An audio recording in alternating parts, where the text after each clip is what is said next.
So just to give you a little overview on the Jewish National Fund, United States, there are two watchdog agencies that do ratings of not-for-profit organizations. The one that is two primarily are the Charity Navigator. Many of you have heard about Charity Navigator. We are a 4-star recipient, which is the highest rating that Charity Navigator gives out for the last 9 years in a row.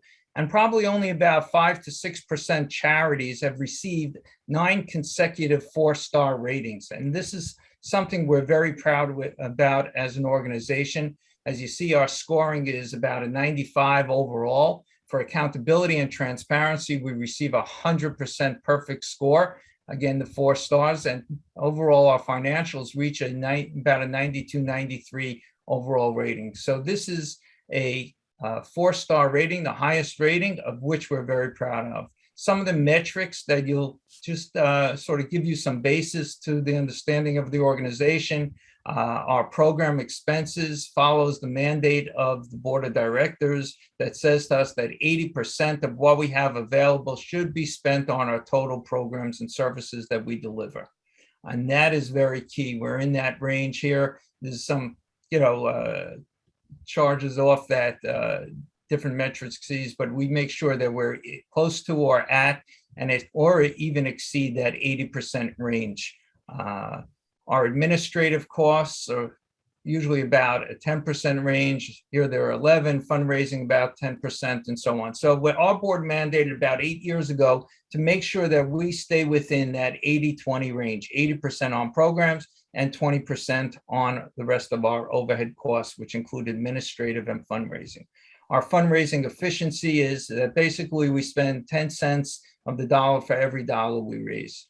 So if we're saying our fundraising expenses, if we're raising $100 million, we're spending about $10 million on our fundraising, so, which is very low. And compared to other not-for-profits, we really excel in that way. We try to keep our expenses, very lean, as you'll hear more about that throughout the rest of the afternoon program. Our working capital ratio means how much money, how healthy is our balance sheet. And at times you'll hear more about the health of our balance sheet, but what this entitles us, gives us the ability to carry on our business for the next close to 5 years if things were to get bad within the climate and economic climate. If there was a downside of economic climate in terms of donations, we would be able to sustain ourselves and continue operations. And I'll get to later on why that's a very important number. And of course, our programs continue to grow, meaning our programs in Israel related programs to grow, and our liabilities to assets is very low. It's only about a 13% ratio. The other watchdog agency is the BBB-Wise Giving Alliance. We are an accredited charity. We meet all 20 standards of the BBB-Wise Giving Alliance, where we received their seal of approval and their standards. And when they review an organization, they're looking at how the governance of the organization, and we have to document for them meetings typical as the one that we're going through today from our lay leadership and members of our committees, that they're reviewing the kinds of goals that we set for ourselves. So it's very key that we have these kinds of meetings in order to make sure that we're meeting the standards of governance, the standards for fundraising and information, finances, and so on, and making sure that we're measuring the effectiveness of the organization. Last year, when we budgeted for the current year that we're in, it was during the COVID period, and we weren't sure whether we'd be able to reach our goals. So we had set a budget for the 2021 campaign. Our fiscal year ends September 30th, of about $93 million. And on top of that, we took an allowance for the COVID contingency of $15 million, thinking somewhere we might only be in around $78 million. And you heard Ben. Today, we are over $112 million in our campaign. So it's amazing that even during the COVID year that we were able to reach not only our, budget of 93, not only did we exceed that budget of allowing for the COVID contingency of a reduction of 15 million, but we exceeded our last year's campaign total of $110 million. And this is, as you see, the campaign progress report that I'm sure you'll see later on, of about $112 million to date. And I'm sure Rick will get into that a little later. Just to give you an idea on a pie basis where our total campaign comes from, and you'll hear about our community campaign, our deferred gifts, or planned giving. You'll see from the total campaign this year of about 112 million, right? Over 45% is coming from our major gifts. We started off this summit saying with Ben saying how we need to increase our general campaign of our donors of $1,000 or more, between 1,000 to 5,000 in our general campaign, which right now only accounts for about 3%, and how we need to double that. But we also know that those are perfect feeders into major gifts. And if we can increase our general campaigns, our direct mail campaign, our community campaigns, and of course, everything else, we know that will enable us to grow our major gifts campaign. And if we look at the breakdown between planned giving to this, between the deferred gifts of 17% for charitable remainder gifts, charitable gift annuity program that we run, and I'm sure you'll hear more about that today, as well as our bequests and how our budget is dependent upon bequest income. You'll see we have raised over $112 million. And this is how we sort of look at how it's broken down. I mentioned before our investment funds, and I think it's very key to understand the health of the organization. And if we look at the total investment funds on the balance sheet of the Jewish National Fund, we see over $438 million. And some people might say, well, why does the Jewish National Fund have this money and doesn't need my gift? Just the opposite.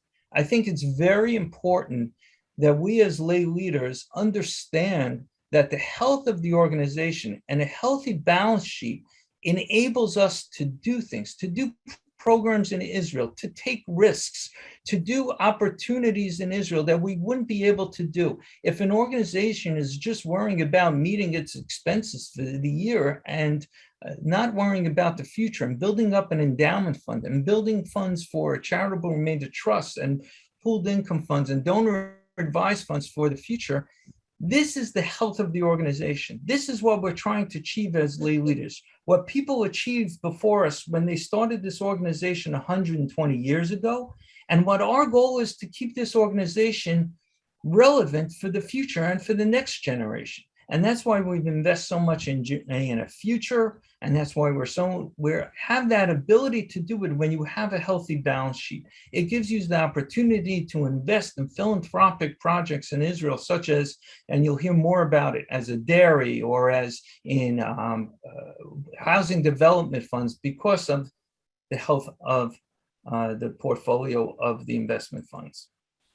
As we get into the Israel entity structure, I just want to look at it. We are the Jewish National Fund United States. We're incorporated in Delaware. And today, we are more than just the Jewish National Fund. If you look at all of the different entities that comprise part of the Jewish National Fund, you'll understand, you'll hear more about the Be'er Sheva campus and our other future entities that we're looking to build and plan for years to come. You'll hear about our Galil Culinary Institute that is being built in Israel in the north, and how we've created these separate entities that are all part of the Jewish National Fund USA. Our entity in Israel, Keren B'Yachad, it was an amutah that we formed years ago, but was under the umbrella of the Jewish National Fund USA.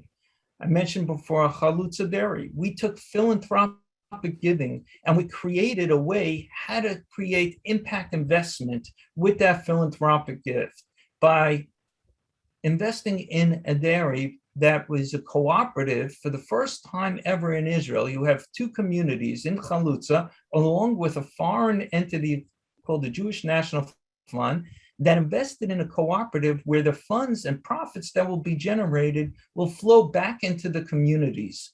So it was the first time this kind of endeavor started. The Alexander Muss High School in Israel, which is under the auspices of Jewish National Fund USA. And next week, the Greenbaum Galilee Food and Tech Startup Center in Kiryat Shimona will be opening. And of course, our entities working with JNF-KKL here in New York, which was our, licensed and incorporated entity from 1926. So you see, we are expanding, and all under the umbrella of Jewish National Fund USA. Our Israel operations, which I'm going to turn over to my colleague Eric Michelson, deals a lot with so much of visitors and missions, fundraising, recognition installations in terms of plaques, government relations, marketing information, project follow-up, partner relations and updates, and of course, the project management itself, making sure that it fits all of the legal and statutory requirements, making sure we have all the permits. We work together with the municipalities, architects, constructions for all of our projects in Israel. And at this point, you'll see the breadth of everything that we do in Israel spread out over the years. I think this is probably the last 25 years of projects and the different areas where we are touching in Israel. And if we look forward, today we're evaluating probably about $570 million worth of projects. And we look to get the government share as well. And we're about $400 million worth of projects that we're exploring, and annually about $45 million. So if you saw what Mitch's presentation ended with and mine begins with, and that it was out, we did not see each other's presentations as we were planning this, and only when we were both done and we compared. So it's no coincidence that it is the map of Israel, which illustrates the breadth and scope of the activity today on the ground of JNF-USA in Israel. And if I have to capture what it is in 30,000 feet, and if I could have one image, if we can ingrain into our memories from this campaign as far as the Israel side is concerned, it is probably this slide. This is really what JNF-USA is in Israel today. Number one, we are strategic. As you have heard many times in the past, I'm sure from Russell and others, we don't do projects, we do vision. And why is it strategic? It is strategic because without the work of JNF-USA, without us really creating this demographic revolution of driving an additional 500,000 people to the north or to the south under the Blueprint Negev, and another 400,000 people to the north under Go North, there will not be a state of Israel. That is why we are strategic. We are national, because if you look at all the bubbles, and by the way, I'll speak about this map in a moment, but I'll give you a hint. These bubbles are actually par excellence JNF's work. And you can see yourselves, we are national because it canvases the country. And we do it through partnerships. And that is something that I would like to focus on in the next coming minutes, of how we do the work and how we really carry out this vision and this mission statement to fruition. What does this mean in dollars? Just to, again, segue and continue from where Mitch left off and Ben opened with, before we get into the partnerships and how we actually do the work, some words about the numbers. We are talking about $230 million that are currently working on the ground, okay? I'm not talking about the Beersheba campus, because that is a beast. It's an unprecedented project in Israel, so I'm not even including that in this number. But right now, projects ongoing, not in planning. And before turnkey, we have currently $230 million in the works. That is the breadth financially, the breadth and scope of the impact of JNF-USA. It will annually, it's roughly $55 million that we're bringing in from the States. And we are, as we grow and as we become more strategic and national, work with additional partnerships, we're garnering a lot of government support and cooperation with our work through the local governance. We're going to talk about the mayors in a moment and the regional councils, but that translates to another about $20 million in addition to what we're bringing already. So if we go down a bit from the 100,000 feet to the next level, again, as lay leaders, you are all familiar with the core action areas of Jewish National Fund, and we can break it up into these 7 areas.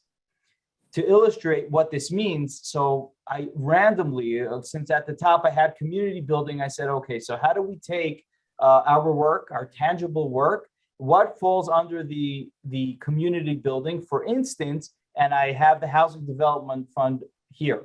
We have dozens of other programs and projects and initiatives And I brought this just to illustrate. And I'm telling you already, we will not be able to encompass everything, or even, I would say it's a taste of what JNF does in Israel, because we simply don't have the time.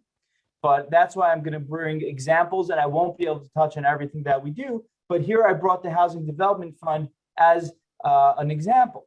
So when we say we do community building, Jewish National Fund USA is involved in community building in Israel. What does that mean? For instance, among many others, it means the Housing Development Fund. How is this strategic and national and through partnerships? Well, again, look at the map. That's the theme. Look at the Israeli map. And if you kind of draw a line between the dots, these dots are all communities of Jewish National Fund USA. These are remote communities in strategic areas throughout Israel. It's national, as you can see. It's our borders, and it's securing the future and branching out from the congestion of the center of Israel to remote communities that, had it not been for the Housing Development Fund, these communities would not have grown. They are stagnant to where they were since the inception of the state of Israel. Now, thanks to the HDF, the Housing Development Fund, they are doubling and sometimes tripling in size. And this is just the beginning. And we're already talking about almost 1,500 housing lots in almost 30 communities, which is very significant. Obviously, I just want to remind us all, when we talk about this, that Israel geographically and demographically is the size of New Jersey, right? The landmass. So imagine 75% of the population of New Jersey congested in 25% of the landmass of New Jersey. That's what Israel is right now in the Jerusalem, Tel Aviv, Haifa corridor. And that's why you see the Housing Development Fund, for instance, like all our other initiatives, we are working outside of that to bring people under the Blueprint Negev and go north to our frontiers. We don't call it the periphery, it's the frontiers, because they are the pioneers. We need them for the future of the existence of our state. I'm going now to the next level of how we do that. We spoke about the core action areas, but action areas are not a way to get things done. That is a concept. How do we get things done in Jewish National Fund? Through our task forces.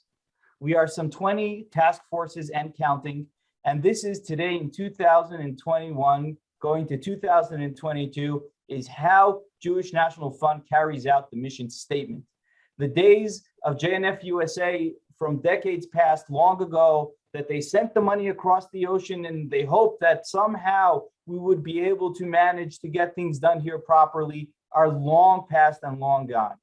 We experienced this even more so. It was compounded with COVID, that everything really moved. We pivoted into the virtual sphere. And today, on a daily basis, we have task forces speaking with mayors and deputy mayors and our various affiliates and partners throughout Israel. And that is the task forces. They raise the money, they call the shots, they decide what programs we're going to do, how it fits in with the JNF vision and mission. And that's how we carry out everything. And like I said, I will allude to this map a bit later. Well, this is what you are looking at.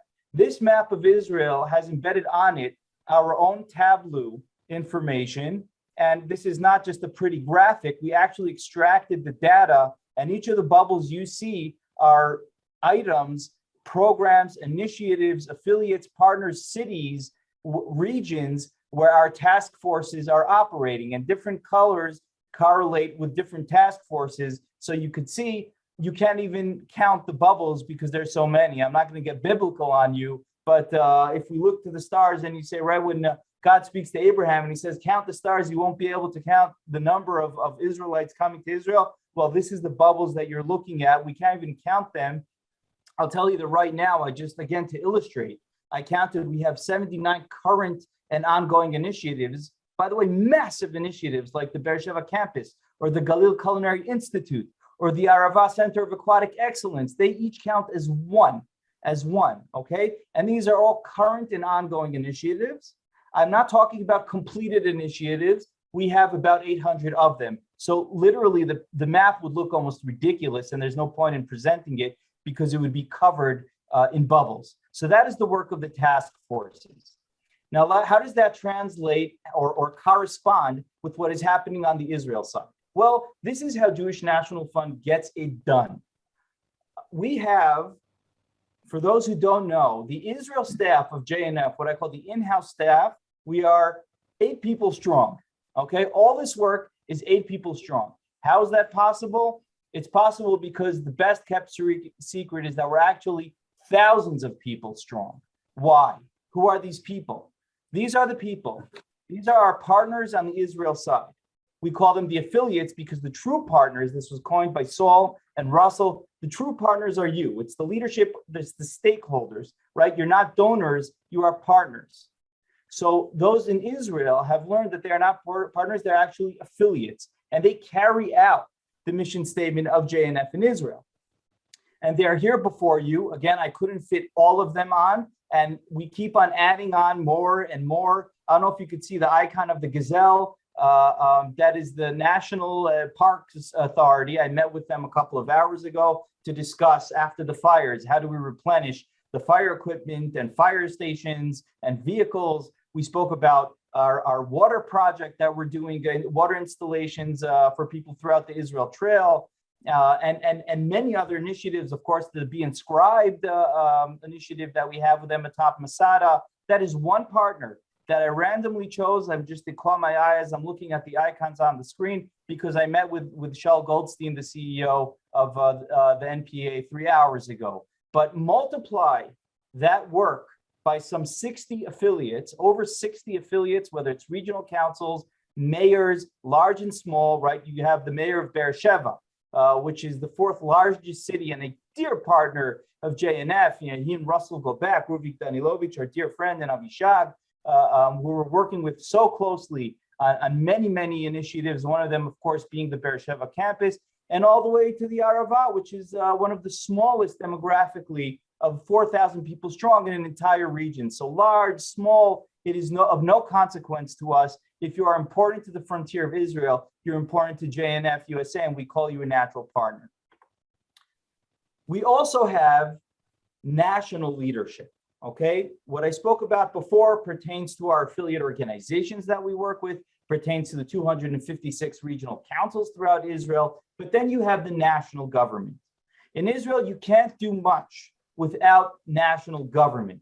Now, the challenge is that the national government, if you follow Israeli politics, I hope for your sake you do not, but in case you do, you know that our national politics are a bit strange, and of late, we have a rotating door. So we have new governments coming in every couple of years or so, and we have to maintain these relationships. Sometimes we know national government better than the mayors, and this is how it's this triangular relationship between JNF-USA, the national government, roughly 30 ministers, sometimes a bit more, sometimes a bit less. They consolidate, they collapse, but we have many, many ministries, and because JNF-USA, the breadth and scope is so vast, we have to partner with many of these ministries. It's not enough to be with the Ministry of Negev and Galil or with the Ministry of Tourism. But we need to meet and deal with almost all of them, right? I mentioned before the Housing Development Fund.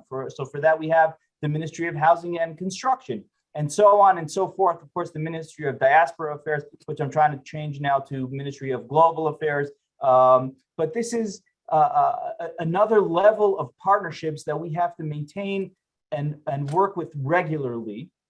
Now, what do we get out of this besides having, cutting through red tape and having the blessing of the government to move forward with everything that we're doing? It translates to very tangible numbers. So as you can see, we have roughly $20 million annually in matching funds that we're receiving. A conduit and a vessel to that is actually the mayors and the organizations and the affiliates that we work with. So like I said, it's a triangular relationship, but it is very, very significant, not only to get the bureaucracy out of the way, but also they believe in our mission. They believe in JNF-USA. They know that we're strategic. They know that we're national, and how important we are for the future of Israel, and they are working with us in hand.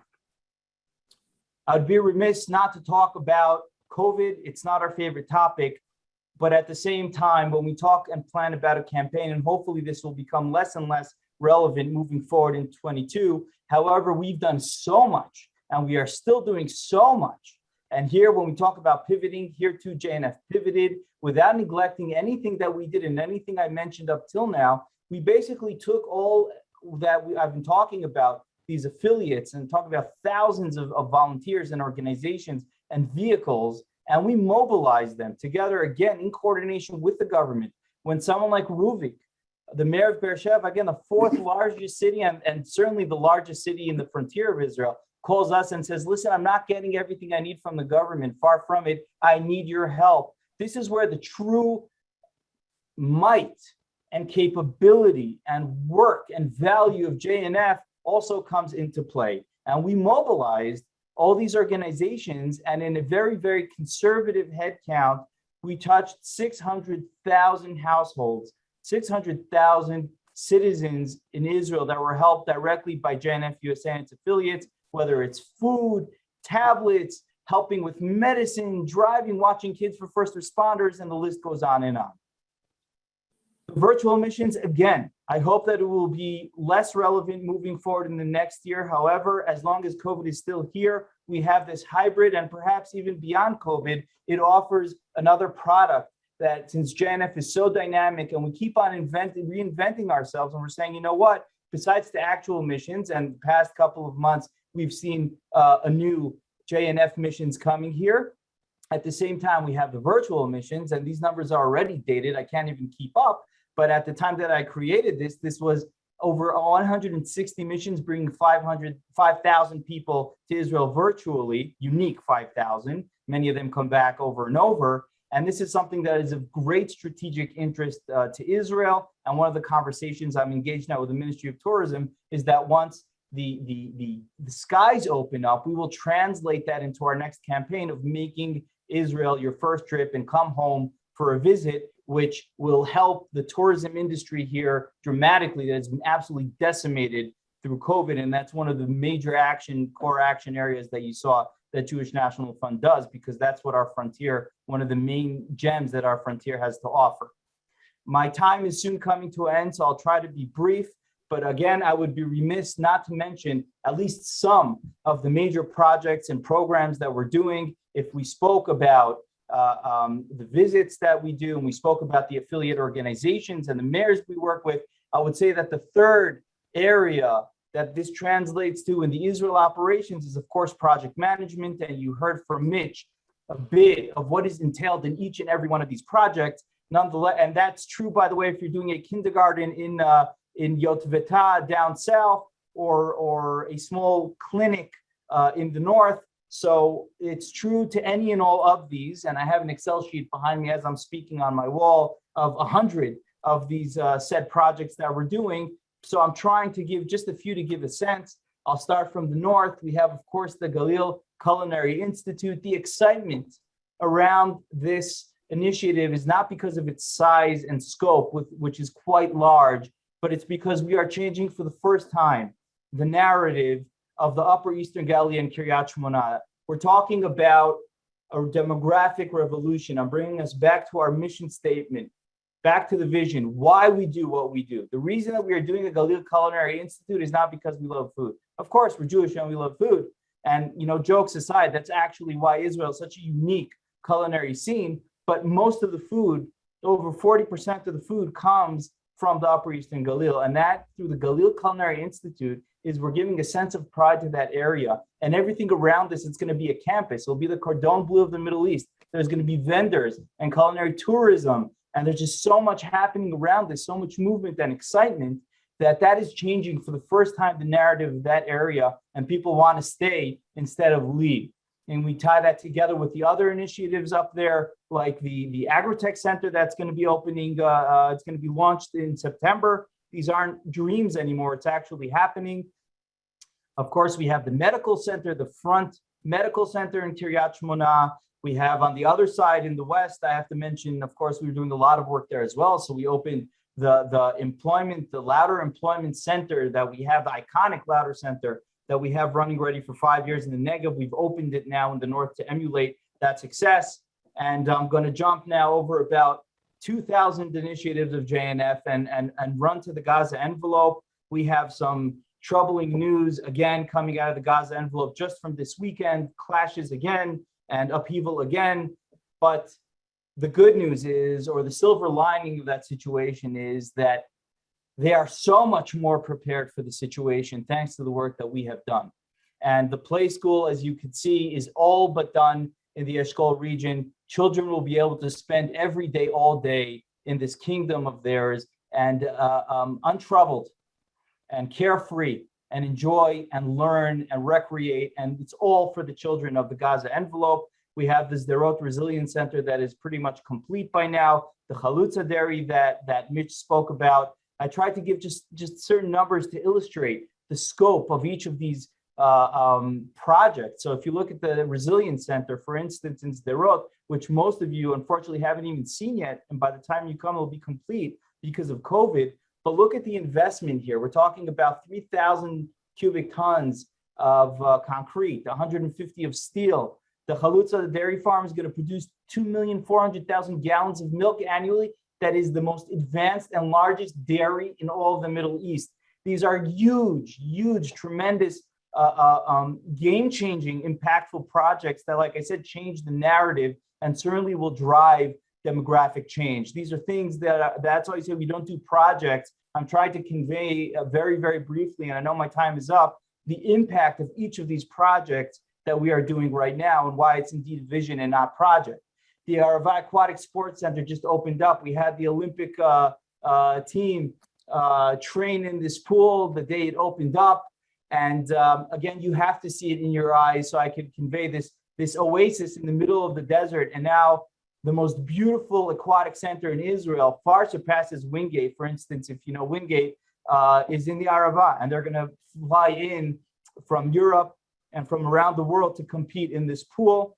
Ramat Negev Search and Rescue Center, what we have in the Arava, we're now doing in Ramat Negev. 22% of the landmass of Israel, where most people do their hikes, their tiyulim, including with our own Green Horizons and Hashomer Chadash, people were stuck if something happened to them, God forbid, during their hikes. So now we are providing that as well, similar to what we did in the Arava. The Mitzpeh Ramon Seminar Center and Hub, the most remote community in Israel, that's now going to probably double and triple in size immediately because of that initiative. We have, of course, the Central Negev, and with this, I will conclude.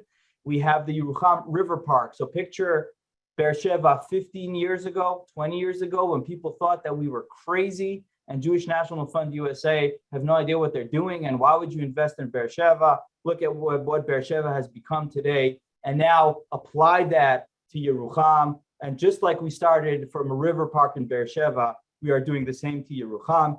The Adi Negev, the first rehabilitation hospital in all of the Western Negev, that is, of course, an investment of millions upon millions of dollars of JNF-USA. And of course, I saved for last the unprecedented in size and scope and perhaps the impact on global Jewry at large is the World Zionist Village in Beersheba, a $350 million campaign. I have, there is no person in Israel right now that doesn't want a piece of the action and be involved in this incredible opportunity for the future of our people. So this is all thanks to you guys. I want to thank you, each of you, on behalf of the Israeli contingent and on behalf of Israel at large for everything that you have done and continue to do leading into the next campaign as well. Laila Tov, good night, and thank you.